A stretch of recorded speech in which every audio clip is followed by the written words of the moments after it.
Welcome back, everybody, to another episode of the Educational AD Podcast.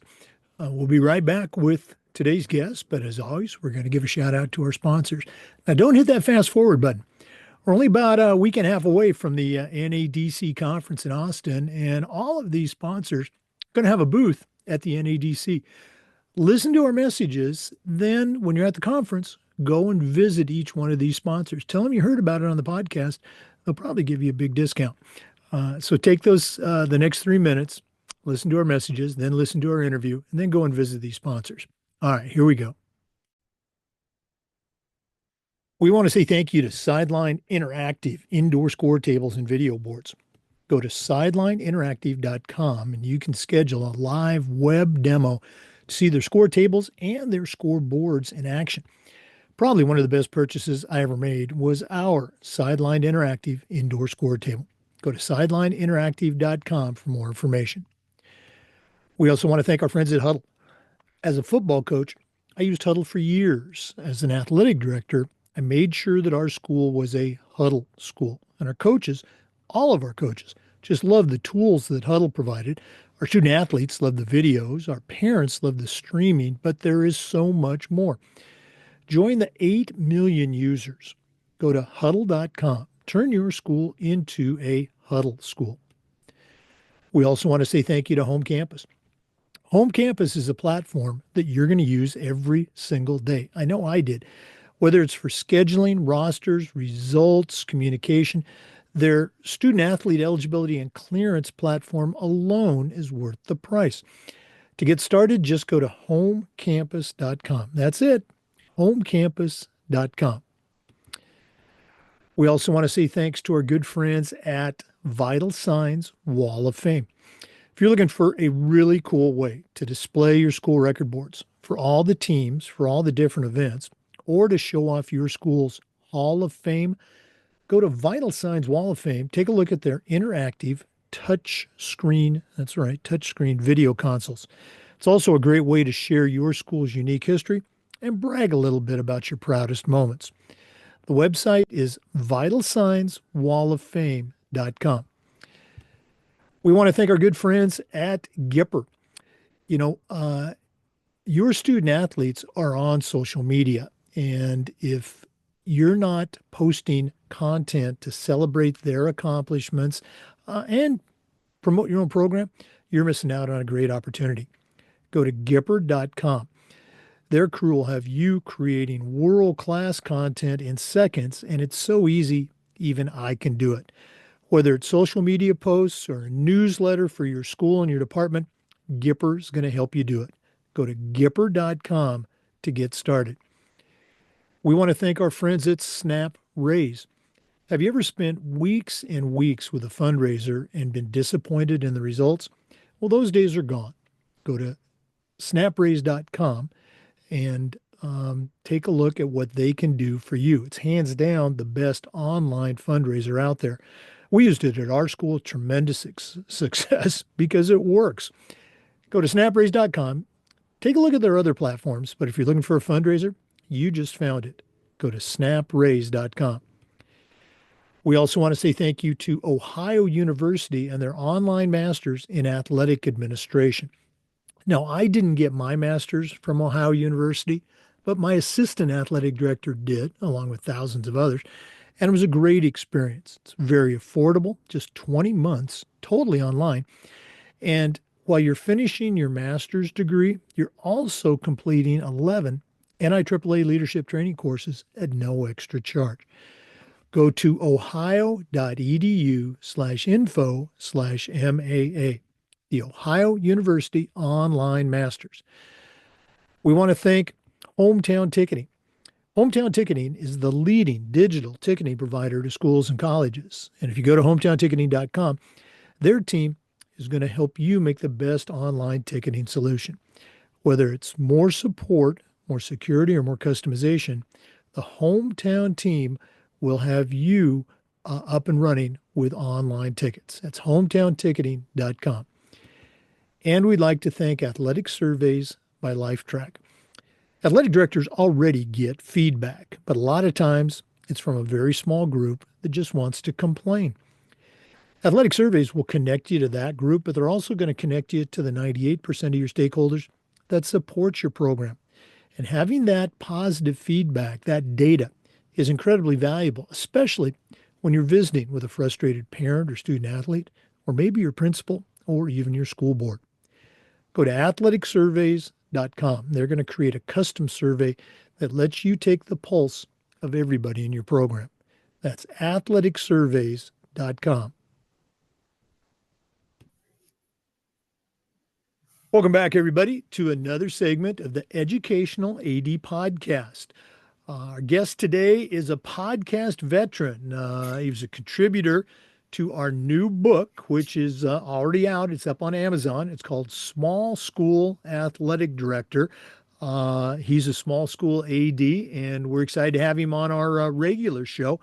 Podcast wants to welcome Shane Davis. Shane's a certified athletic administrator, and he's the director of athletics at Eminence Community School District. That's a junior high school. That's in Eminence, Indiana. I got to get this in here. You got one of the most unique mascots I've ever heard of. They're the Eminence Eels. Shane Davis, welcome back to the podcast. Thanks, Jake. I appreciate it. Yeah, we've got a unique mascot here. We're one of two in the state of Indiana. I think in the country, if I might add. But the two Eels mascots are within an hour of each other. It's us and Clay City. So I think we're the longer tenured mascot, I believe, of the Eels. So yeah, I appreciate the opportunity. I'm really excited about it. Oh, no, absolutely. When for our listeners, we had Shane on, several months ago that Mm-hmm. contributed to our small school AD segment. And just in talking with him, I knew he'd be a great guest.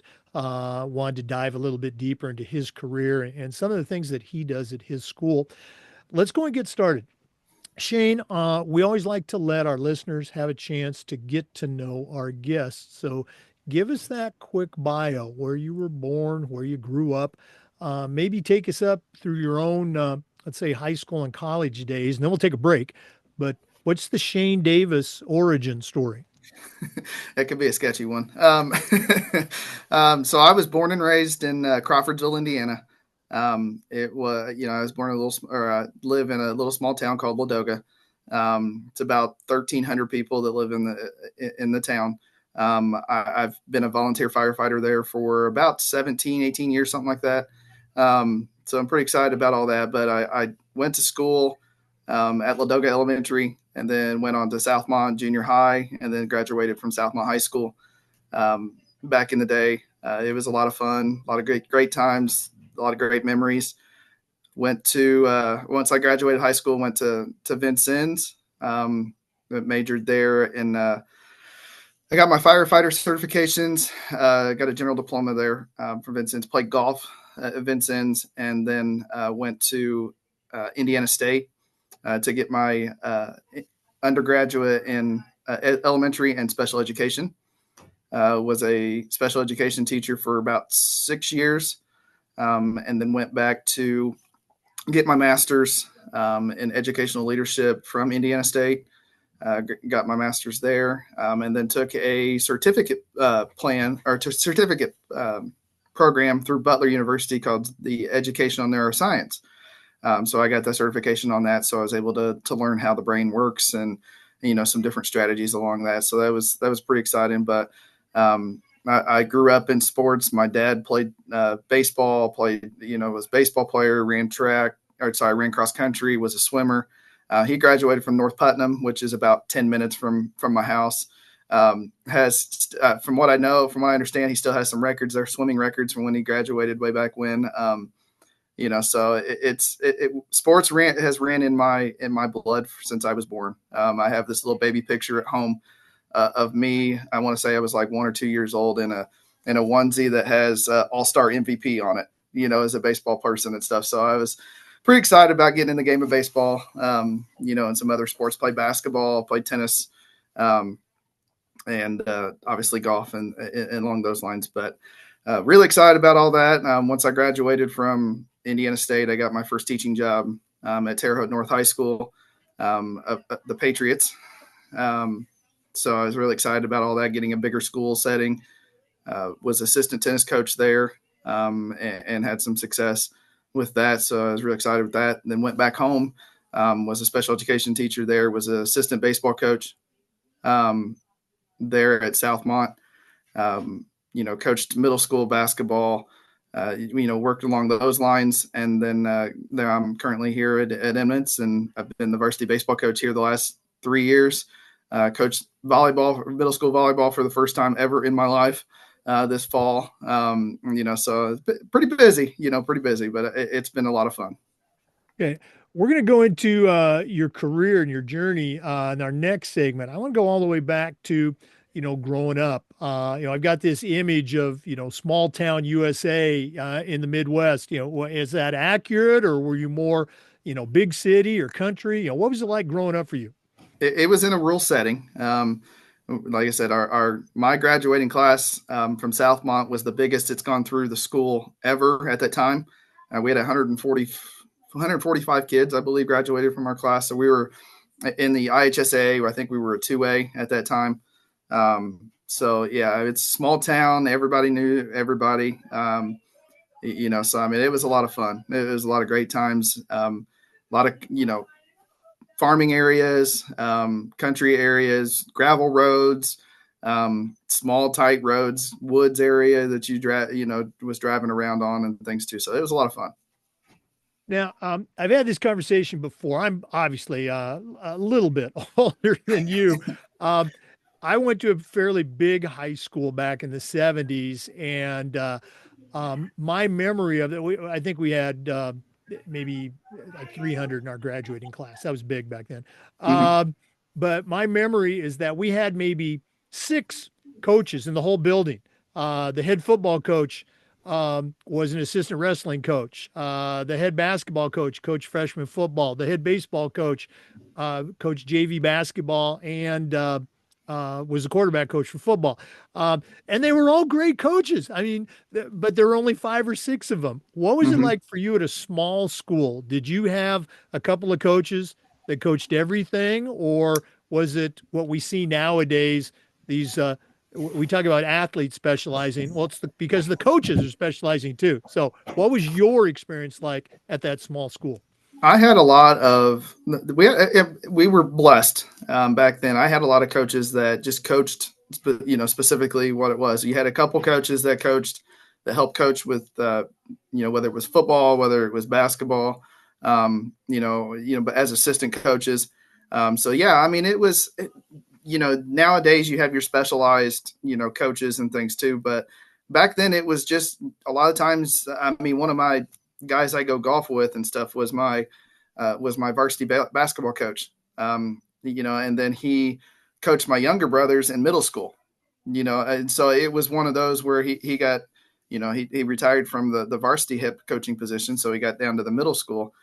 So got to do that. Was also golf coaches and stuff too that we ran into a lot. So I mean, it's the relationship that I have with those coaches has been fantastic. And then it was funny when I went back to Southmont. One of my junior varsity head coach, I actually coached his son in baseball, and his oldest son in baseball. The middle son was in middle school at that time, and then the youngest son I ended up coaching a little later on in basketball and stuff too. So it was a role, a full circle of events and things too. So it was you don't realize kind of how old you're getting until you start having kids that now you're coaching to them and stuff too. And then it's, you get that relationship with them. It's a lot of things. Like he'll send me texts every once in a while. Hey, how's everything going? Actually last night we just played a school from the area where I grew up and stuff. And one of the assistant basketball coaches there was my catcher's coach when I played baseball, and so he so we got to talking and things too. And I still play golf with him once in a while and stuff too as well, but he's a state police officer. So he was very hard on us as a coach, but he knew what we want, how to be successful, and that what pushed us. And that's where that's where we get our, did I always agree with him? No, obviously. I mean, because, we don't always agree with everybody. But the relationship that he was always pushing to say, hey, you're better than this, things like that. And it got me to be where I'm at today. So I'm really grateful and blessed to have the mentors, the people that helped me as coaches growing up to learn what education-based athletics is all about, to now I can start helping younger kids that maybe not have that opportunity, to do that. So it was great. It's a great experience. I love to hear those types of stories, and I hear them obviously frequently. Um, and it just makes me think, yeah, again, my coaches, they were hard on us. That's what coaches did back then. Mm-hmm. They were, coaching you. There were skills, but they were trying to, prepare you for life. Um, and this current generation, they say, well, you can't coach kids that way anymore. It, I think part of it is because what we see from many parents who are trying to remove obstacles and challenges and possibilities of failure so their kids, their feelings don't get hurt, not fully understanding what we know as coaches. That's how you get better, Yeah. through that trial and error and failure. And then the coach is there to pick you up. So it's when I hear those stories, it warms my heart because I know exactly what you're talking about. Hey, my coach was tough, but I loved him, and that I think a lot of kids today, they're missing out on that component of coaching. There, I got on my soapbox. Let's go and take a quick break. For our listeners, we're visiting today with Shane Davis. He's a certified athletic administrator. He's the director of athletics at Eminence Community Schools, and that's in Eminence, Indiana. Let's take that break, but we're coming back with more. This is the Educational AD Podcast. We want to say thanks to our good friends at Sideline Interactive, indoor score tables and video boards. Go to sidelineinteractive.com and you can schedule a live web demo to see their score tables and their score boards in action. Probably one of the best purchases I ever made was our Sideline Interactive indoor score table. Of course, we use it for home games, but we also use it for pep rallies, for signing ceremonies. Their products are tremendously versatile, and their customer service is just outstanding. Go to sidelineinteractive.com. Schedule that live web demo today. We also want to thank our friends at Huddle. As a football coach, I used Huddle for years, but as an athletic director, I made sure our school was a Huddle school. And our coaches, all of our coaches, just loved the tools that Huddle provided. Our student athletes loved the videos, and our parents loved the streaming, but there is so much more. Go to huddle.com, join the 8 million users, and turn your school into a Huddle school. Welcome back, everybody, to the Educational AD Podcast. Our guest today is Shane Davis, the Director of Athletics at Eminence High School. That's in Eminence, Indiana. Shane, you gave us some broad brushstrokes of your post-college career. I want to even go all the way back into college. Was there a grand plan in your mind at that time? Hey, I want to be a head coach by the time I'm 30 or something like that? Or was it, hey, I want to be a teacher and a coach? What was it like for you back in those, say, junior, senior years in college? So first off, before I saw earlier, you were mentioned about Huddle. We use Huddle here too. So it's a great plug for them. We use them for our boys and girls basketball programs and stuff too, as well. So shout out to Huddle for all their good things that they do and stuff too, as well. But to kind of go back, when I was in junior high school, I was in an architecture class. So I actually really wanted to do kind of be an architect. Just something about buildings, designing things was just fun for me. I actually won a couple contests when I was as a senior in high school, designing. We had this project to consolidate all three of the main high schools in our county, and kind of build a school, build an athletic facility, do all that stuff. And I spent about, let's say, 3 months working on it and stuff too, and won about a $1,500 scholarship and stuff too to go do that. And I was like, all right, cool. Well, went to Vincennes, was starting to look through ideas on what I was going to do. And I met with one of the advisors, and they were like, "Oh, you got to spend like 12 to 14 hours a day working and staring in front of a computer." And I'm like, "Wait a minute, what?" Like, so I'm like, how am I supposed to kind of like, I always envisioned like what college was like and, things like that, especially also trying to decide if I was going to go play golf or whatever along those lines. So I got out of wanting to get into the architecture side and wanted to get into education. Kind of long story short, go back into that. I had a sixth grade teacher that actually is funny enough that he taught my mom and my uncles all throughout their their elementary, high school careers and stuff too. So I had him, and he was rough. I mean, he was tough. He was very generous. I mean, he did everything for his kid, his students and things too. And it was just fantastic. Like, I, he has gone, he's passed since then, but he was always somebody I looked up to. And then I actually lived next door to my elementary principal, growing up.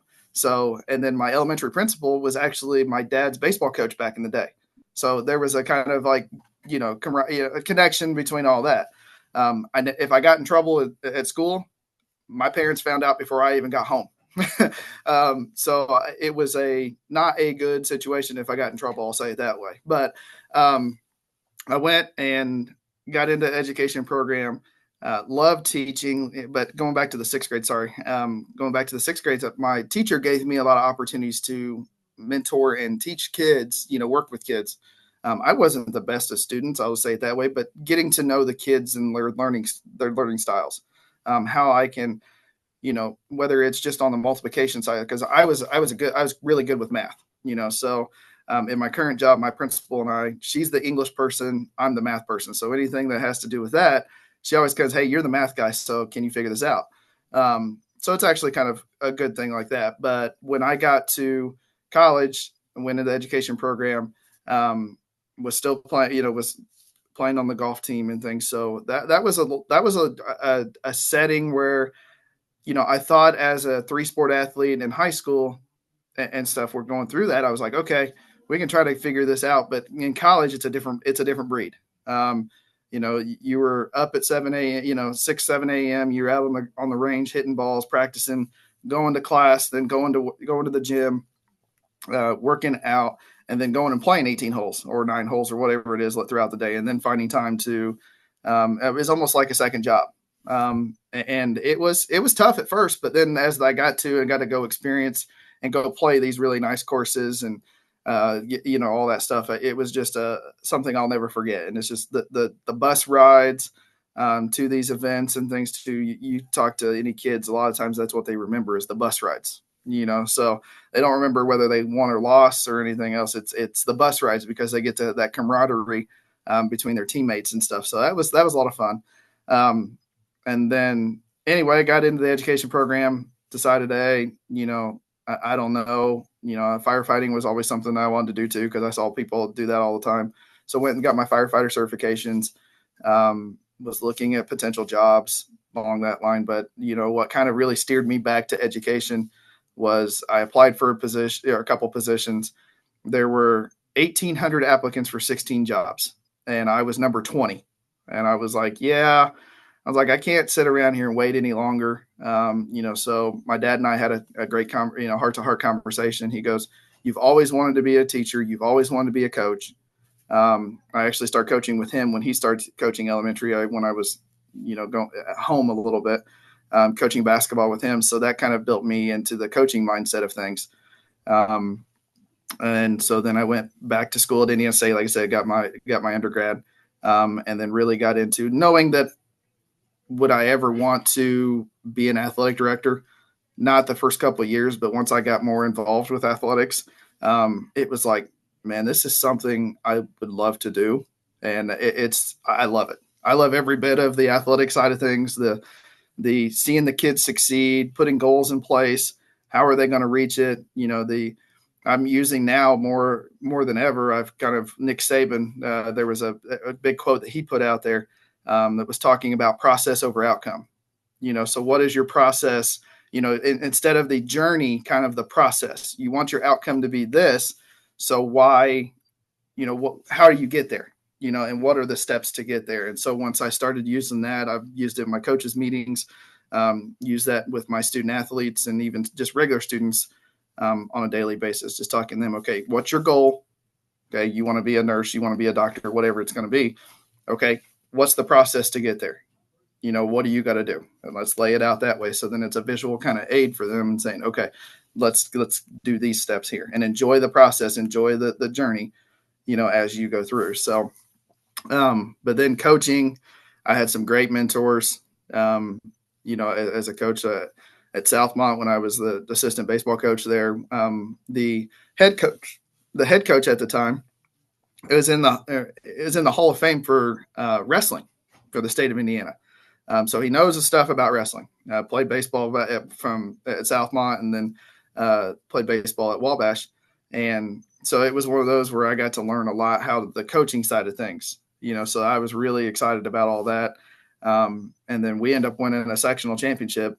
I never got to as a player, but as a coach, seeing the excitement of bringing a sectional championship back and things was just awesome, was just fantastic. And those memories I have with those kids, when I run into them every once in a while, that's what we talk about. Man, you remember that, in the sectional championship game, and we had to make this diving play to whatever it is, and just the bus ride home, having the fire trucks and escort us in, and then getting up on top of the fire trucks and with the picture with the trophy and stuff. I mean, it was a blast. It was a great time. And so when I came here to Eminence, I actually have the little mini trophy from that baseball sectional championship.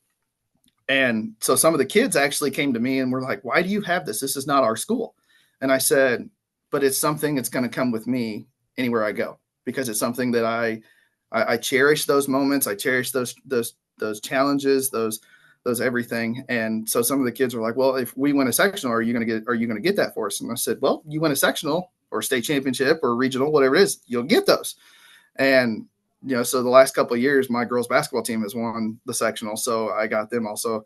But it's stuff that they still come back and we still talk about. All that little small town USA kind of. We hosted the sectional, so the bus rides didn't get the opportunity for the kids like you would if you were coming from another school.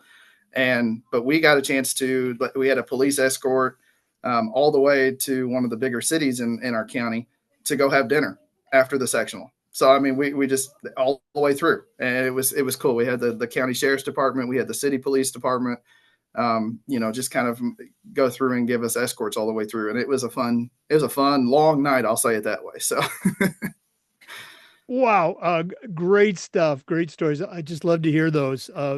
Real quick. Okay. mm-hmm, You're a teacher, you're a coach, and then you made that decision, as I like to say, to come to the other side of the desk mm-hmm, as an AD. In our next segment, we're going to hear about all the great things you do at Eminence, but we use the expression sometimes around coaches, sometimes around ADs. You don't know what you don't know. When you became an AD, real quick, what was something that you found out that you didn't know about the job of being an athletic director? I would say probably the things that I really didn't know was how much time and effort I had to put in to get things to where I was going. Like I had goals, like, hey, this is what we're going to do. But how that, again, process to outcome. How do I get there? How do I get there? And that was a little bit. I actually just had a conversation with my assistant not too long ago, and I said some of the things I wanted to put in place my first year here. Here I am in year 5, and I'm just now putting this stuff in. Because you can't just add everything into what you want to do to change everything. Like you've got to slowly change things to get yourself to where you want to get to. So I would say that was probably the biggest thing that I had to learn, with mentors, talking them through and say, "Hey, should I do this yet? Should I do this now?" And they're like, pump the brakes, relax, you know, observe, see what you have to, see what you've got first, and then kind of working yourself through what you need to do. So, Oh no, and every situation is different, but you're absolutely right. Is this the best time to do this? Probably wouldn't hurt to pump the brakes. I love it. mhm. Let's go and take another quick break. I know that's shocking to our regular listeners, but we're visiting today with Shane Davis. He's a certified athletic administrator, and he's the director of athletics for the Eminence Community School District, and that's in Indiana. We're coming back with more, so please stay with us. This is the Educational AD Podcast. We want to say thanks to our good friends at Home Campus for their support. Home Campus is a platform that you're going to use every single day. Things like scheduling, rosters, results, communication. Their student athlete eligibility and clearance platform alone is worth the price. To get started, go to homecampus.com. Even if your state uses a different software, you need to take a look at Home Campus and that athletic eligibility platform. Homecampus.com. We also want to say thanks to our good friends at Vital Signs Wall of Fame. If you're looking for a really cool way to display your school record boards for all the teams, for all the different events, or to show off your school's Hall of Fame, go to Vital Signs Wall of Fame and take a look at their interactive touch screen, that's right, touch screen video consoles. It's also a great way to share your school's unique history and brag a little bit about your proudest moments. The website is vitalsignswalloffame.com. We want to thank our good friends at Gipper. You know, your students are on social media, and if they're not seeing content to celebrate their accomplishments and promote your program, you're missing out on a great opportunity. Gipper's used and trusted by over 20,000 programs across the country. It's professional graphic design made easy. Whether it's a social media post from a game, a newsletter to tell your constituents what's happening in your program, or just to create more awareness in the community of all the great things your athletes are doing, Gipper.com is the platform you want to be using. Go to Gipper.com. Mention the podcast. That's Gipper.com. Jake, man, I love the Gipper shout out. I use Gipper here too as well at Eminence, and I see a lot of great things coming from them throughout their process and things. And our kids love it. They love the game day posts. They love the all that stuff, the team pictures, the action pictures, and stuff too that we post on there. So thanks, big shout out to Gipper. Well, thanks for sharing that. And again, people hear me say it's so easy to use, even I can do it. Um, I was not a tech guy, but to utilize the templates to, have, this one for baseball, this one for girls soccer, just so easy. Are you the Gipper person at your school, or have you farmed that out to an assistant or, let's say, a younger techie person? It's me. It's me, and I love doing it. I love doing it. It is kind of fun because again, the platform is so easy to use. The colors, the fonts, everything. If you've never used Gipper, listeners, you'd really need to check it out. Shane, thanks for mentioning that. Um, we are visiting today with Shane Davis, and he's the director of athletics, also coaches at Eminence High School in Indiana. Shane, share a little bit. This is probably going to be like a deeper dive to the things you shared on your small school AD segment, but what are some of the things that you do at Eminence that you're particularly proud of? Whether it's with athletes or facilities or coaches, promotion, what are some things that you can share with our listeners that make you proud to be the AD at Eminence? But there are really two things that I really am proud of. The first one is our student leadership committee that we have. They're fantastic student athlete kids. They work extremely hard. They're actually in the middle of working on our pep session that we're going to work here in the next couple of weeks. For our big rivalry game that we have coming up. So they take full. I let them just do it. They give me the ideas and they do all the work. I just kind of sit back and I kind of guide them, and it's awesome. And we're doing some community service with that. And then they go to the what we have in our state is the IHSA Student Leadership Conference in the summer, and it's fantastic. Like the kids talk about it all the time. They love going there. They never thought that a little old school like Eminence could go and have that much fun at us, seeing all that. But it's been fun. And then the second one is our promotion. With our student athletes and our sports, using Gipper. But we also have started implementing things, and I kind of stole this from a fellow person that you've had on here, Scott Stevens at Cascade. He did this with us a couple of years, a few years ago. We're a senior night. He actually he celebrated their seniors but also included our seniors, as well. It made it just one big senior night for both teams. And so what we've done now is we've done the same thing along those lines, and it's been fantastic. Like the excitement that you get from the other coaches and coming up to us and saying, "Hey, thank you for that." Like it might have been the only time that their parents could have been at a game, and you guys got a chance to do that. So thank you for that. And that's a big thing. And our biggest thing too, also with community service and doing a lot of that stuff as well. The student athlete leadership is really, I don't think it's a unique thing anymore because ADs have realized it is such a great way to, develop leaders, involves the student voice in your program.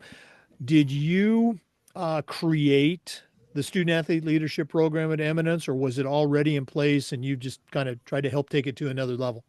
So when I got here, it had started, but it had kind of taken some steps back. So when I got it, it was a opportunity for me to put my, I don't know, my spin on things and move it forward. We started with our conference now, the Greater Indianapolis Athletic Conference. We created a student leadership group with that too as well, within the 8 schools that we have in our conference, and we've actually been meeting, and our the kids that's been running it has been. So we get presidents, vice presidents, secretaries, treasurers and stuff too, just like any other conference would.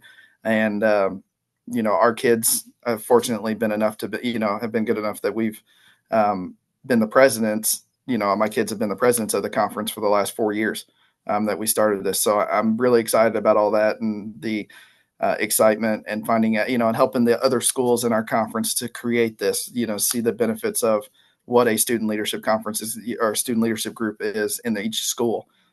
So it's been a long journey, but it's turned out to be really cool. Now, you mentioned that your students are currently working and getting ready for a rivalry game. And again, anybody that's been an athlete, a coach, been involved, those rivalry games, there's just nothing like it. Um, and I know I'm putting you on the spot here, but does your school or does the conference do anything, let's say, intentional about um, celebrating the rivalry, but at the same time making sure that sportsmanship and Mm-hmm. respect is still part of the equation. Yeah, absolutely. So that's one of the things as with the student leadership group when I talk to them, like, hey, we're going to have fun with this, but however, set guidelines. Okay, we're not going to do this, this, and this. We're not going to go to the other school and just use an example, damaging something that their mascot that they may have out in front of their building. We're not going to do that. When we go, this is a friendly rivalry that we're all going to be friends after be all friends and colleagues and whatever else afterwards. But when you're in that heat of that moment of a competition, you want to win, and you want to win and have that celebration, but also be um, understanding and respectful to the opponents. We've been back and forth, um, multiple times. We've gotten beat, by our rivals quite a few times, and then when we do, it's a big deal. So just celebrating that. It's kind of like the Indiana Purdue kind of thing, because I mean we're close to both schools. We're kind of right in the middle, to be honest with you, between Purdue and Indiana. And I've been an IU fan since I was, a little kid. So like basketball, and basketball's been kind of Purdue. Indiana gets there still once in a while, but then like football's been kind of back and forth. It's kind of nice with IU had now having a good season this year, great season this year so far. That rivalry is kind of coming back a little bit. You have volleyball and wrestling and all that from that. So it's kind of one of those things where we try to keep that in mind. No, again, I love it. Now, Indiana, you got to be, over the moon with Indiana football this year. Yeah. Well, is that now growing up for me? I grew up. I like to say I was raised in a house that worshipped at the idol of the Oregon Ducks. So it's a great year for us. Are you and I headed for a fan showdown here in that Big Ten championship? I'm not going to say anything because that Ohio State game next week is going to, not this week, but next week is going to be a huge test for us, for Indiana. But Coach Signetti is doing a really good, great job with the program, and having his guidance and stuff too with the IU football program has been really cool to see. And seeing College Game Day, being in Bloomington, for football and things. I mean, it's been there for basketball, because I use a basketball sport, obviously, but or basketball school. But having football there, it's pretty cool to see all that. And then having, shout out to Pat McAfee, being an Indiana guy, and going and having the fun that he has with the crowd and things too. I mean, it's fun to watch. Oh yeah. Now, since the Big Ten got bigger the Mm-hmm. last couple years, something that I think a lot of people don't understand that are Midwest or East Coast people is they talk about rivalries. Okay, well, Oregon and Oregon State, I think it's like the fourth oldest football rivalry in ever. They call that game the Civil War. Mm-hmm. That's how much of a rivalry it is. But I'll take it one step further. Uh, Oregon and Oregon State, they will actually cheer for the other team when they're playing that for us, that school for the North up Uh-huh. there. It starts with a W because that's if there can be in a good sense a hated rival. That's Yep. our big rival. So very cool stuff. Um, Shane, we're going to do this at the end of the podcast, but if one of our listeners wanted to reach out, pick your brain a little bit, even add you to their network, what's the best way that they can get a hold of Shane Davis? My email address is sdavis, so S and then Davis at Eminence, Eminence .k12.in.us. It is a long email address. And then my cell phone number is 765-366-0271. And Shane's information is also on the NIAAA membership portal for all of our NIAAA members. National conference coming up next week, folks. So Shane and I will both be there. Hopefully, we can connect with you. Let's go and take another quick break, but we are going to come back with some more. So please stay with us. This is the Educational AD Podcast. We want to say thank you to our good friends at Snap Raise. Have you ever spent weeks and weeks with a fundraiser and been disappointed in the results? Those days are gone. Go to snapraise.com. It's hands down the best online fundraiser out there. We used it at our school with tremendous success. Our coaches loved it, our parents loved it because it works. Go to snapraise.com. You can check out their other great platforms. But if you're looking for a fundraiser, you just found it. Go to snapraise.com. You're going to be very glad you did. We want to say thank you to our friends at Hometown Ticketing. Hometown is the leading digital ticketing provider to schools and colleges. And if you go to hometownticketing.com, their team is going to show you how to set up and sell tickets, not just for athletics, but for things like school plays and concerts, school dances, even graduation. And here's the best part. Every school gets assigned a dedicated client success manager that's going to provide hands-on support every step of the way. That's every step of the way. Go to hometownticketing.com for more information. It's digital ticketing that offers more. And we want to say thanks to Ohio University and their online masters in athletic administration. Now, I didn't get my master's from Ohio University, but my assistant athletic director did, along with thousands of others. And it was a great experience. It was very affordable, just 20 months, totally online. And while you complete your master's degree, you also complete 11 NIAAA leadership training courses at no extra charge.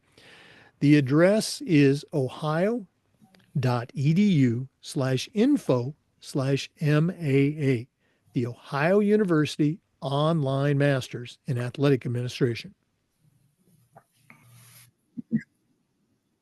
Jake, I want to give a big shout out to Ohio University. I got a staff member here that wants to become an AD one day, going through their program right now for athletic administration. So, big shout out to Ohio University. Oh boy, again, I really appreciate you sharing that. And again, you heard me say I didn't go to Ohio, but I know about the program. The director, Aaron Wright's a good friend, has been on the podcast, and I've got firsthand knowledge of it because my assistant AD went through the program and just raved about it. So thanks for sharing your experience. Yeah. Um, let's uh, take a break a little bit from Eminence High School.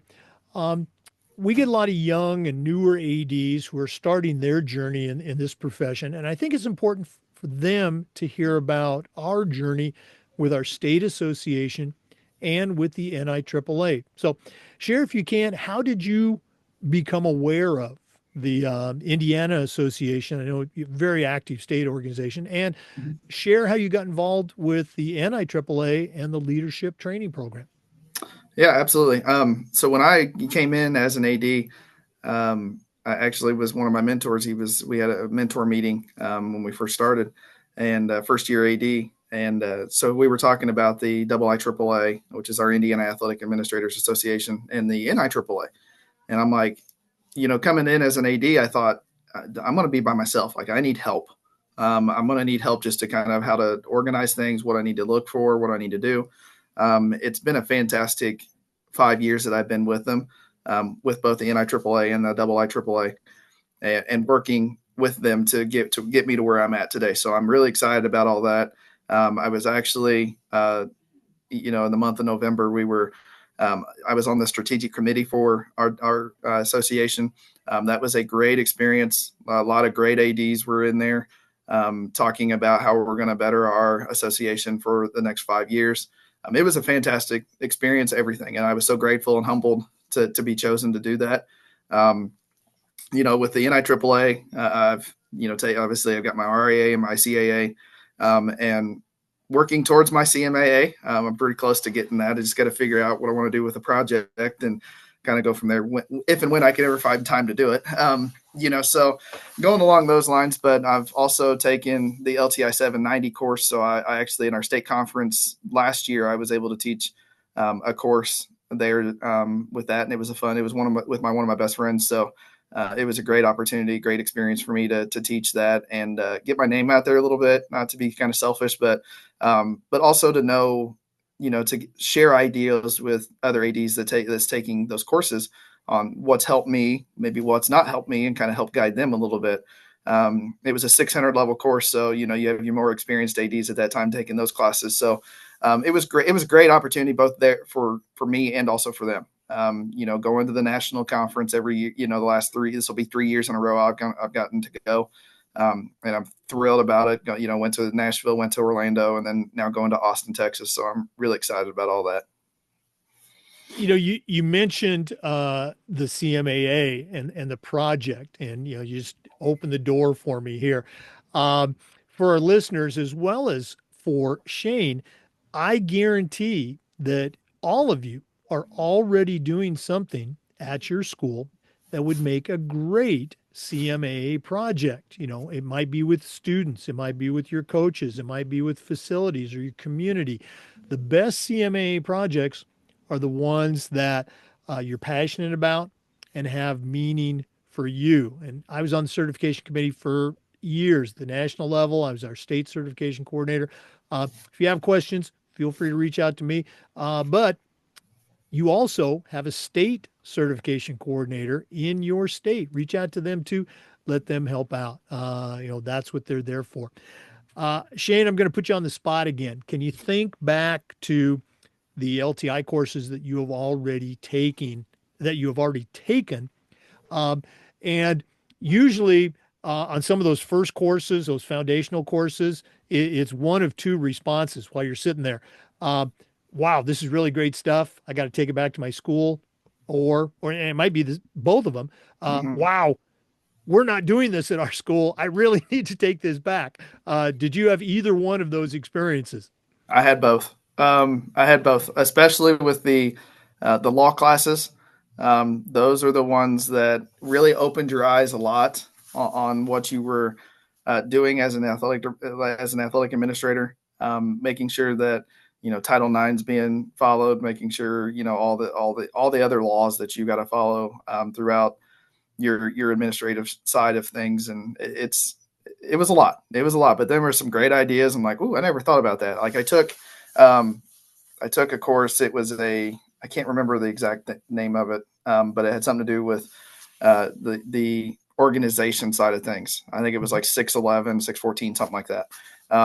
And there were some things that I actually brought back and said, hey, this is a great idea. One of the national instructors, he's like, hey, get one of these little things that you can put on your door that says whether you're in a meeting, you're not here, you're whatever else too, and put it on your door. So when your door's closed, everybody knows what's going on, or not, do not disturb, not not in the building, whatever it is. And I've had it on my door for about 2 years now, and it's been fantastic because usually when my door's closed, nobody bothers me, so it's kind of nice. Maybe that's what I was missing. I would put a sign, a piece of paper, literally over the doorknob. I scotch tape it there, in a meeting, free at 1 o'clock or whatever it was. And people invariably, they'd lift the paper up, turn the knob. Hey, you got a minute? So, Many of times that's happened. uh, wow. No, thanks again for sharing your journey. This has been really cool, taking a deeper dive into all things Shane Davis, but we're not done yet. We always wrap up our interviews with the athletic director toolbox. And you've just got done sharing with our listeners. You certainly know your way around the world of athletics, but we're going to take our final break, hear from Athletic Surveys, who sponsored this particular segment. When we come back, I'm going to challenge Shane to send out a brand new athletic director on their very first job. But I'm only going to let him put 3 things in the toolbox. So let's take that break. And when we come back, we'll hear what Shane Davis is going to put into his new athletic director toolbox. We want to say thanks to Athletic Surveys for sponsoring the AD Toolbox segment. At my schools, we use surveys for everything. We used them for students, for coaches, for parents, teachers.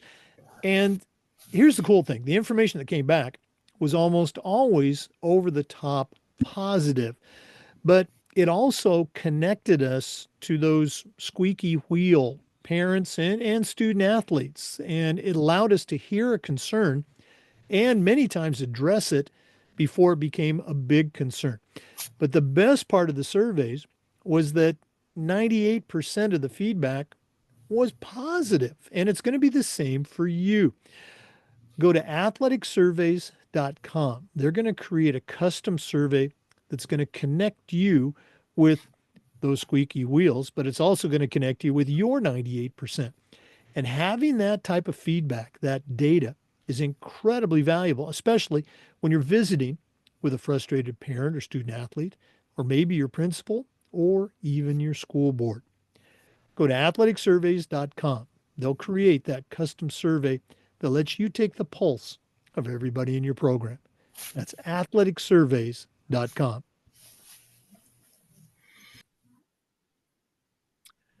Well, it's that time of the podcast. We've been visiting today with Shane Davis. You heard me say Shane's a certified athletic administrator. He's the director of athletics at Eminence Community Schools in Eminence, Indiana. Tremendous background as a teacher, as a coach, as an AD. But right now, I'm going to task him with sending out a brand new athletic director on their first job, but I'm only going to let him put 3 items in the toolbox. So, Shane, what 3 items are going to go into your new athletic director toolbox? I would say number one is always having the mindset of doing what's best for kids. You're going to be tasked a lot of times with making decisions that's not going to make everybody happy. But if you can go home and lay your head on the pillow that night, and answering the question of, did I do what's best for these kids today?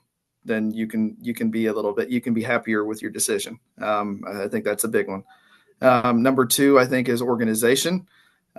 If I didn't have the organization skills that I do now, I don't know if I could have continued being an effective athletic director.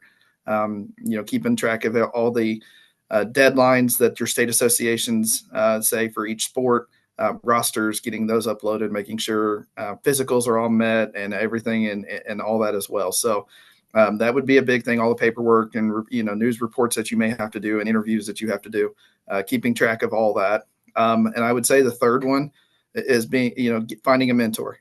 That's just the biggest one. I would not be where I'm at today without my mentors. It, it they're not only mentors and colleagues, but they have become really close friends of mine. A couple of them have become best friends of mine. One of your guys that's been on a couple of times, Scott Stevens, is my mentor. He's 20 minutes from my school, so he and I talk. I would say 3 or 4 times a week on things like I went and supported him at the state tournament, for softball and the state championship. And I told him, I said, hey, if your girls get there, I'll be there to support you because I know you do the same for me. So I'm excited about all that. Our AAA president, Rob Seymour, he's been on there too. He's been a great guy to reach out to. Paul Heidenreich, he's another one that's around here as well known. The ADs that I had when I was coming up as coaches, as coaching, has been mentors to me as well. Chris Painter was one of them at Terre Haute North, and then Aaron Charles at Southmont, working with me and stuff like it, gave me the opportunity to get my feet wet inside of athletic administration. I'm really excited, really happy about that. And then also just networking, getting, Jake, I've listened to your podcast quite a bit and reached out to you about coming on the podcast and, getting a chance to talk to you, meet with you. I felt like we've got a pretty good, relationship. We're starting to build a relationship here. So I'm excited to see you, at the national conference here soon. And, hopefully have a good chat and sit down and have a good conversation and stuff too. So I appreciate everything. I wouldn't be here without those people. So I'm really excited about that.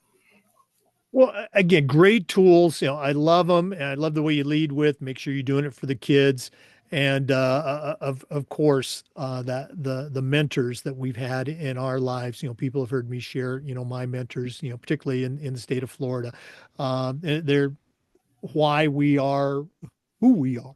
So thanks for sharing.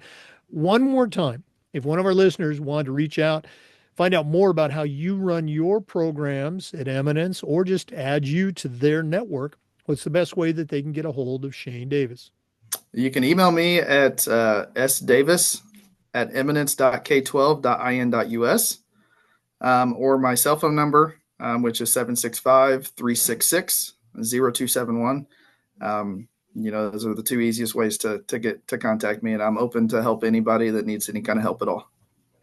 Well, Shane, thanks again for sharing with our listeners. All the best. And, you and I are definitely going to connect next week at the NIAAA conference. And listeners, we hope you can connect with us.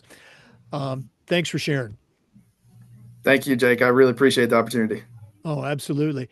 For listeners, just a reminder, we upload the Zoom recordings of all of our interviews to the Educational AD Podcast YouTube channel. We do this just about every day, try to share stories and best practices. So come back and join us again on the next episode of the Educational AD Podcast. We'll see you next time.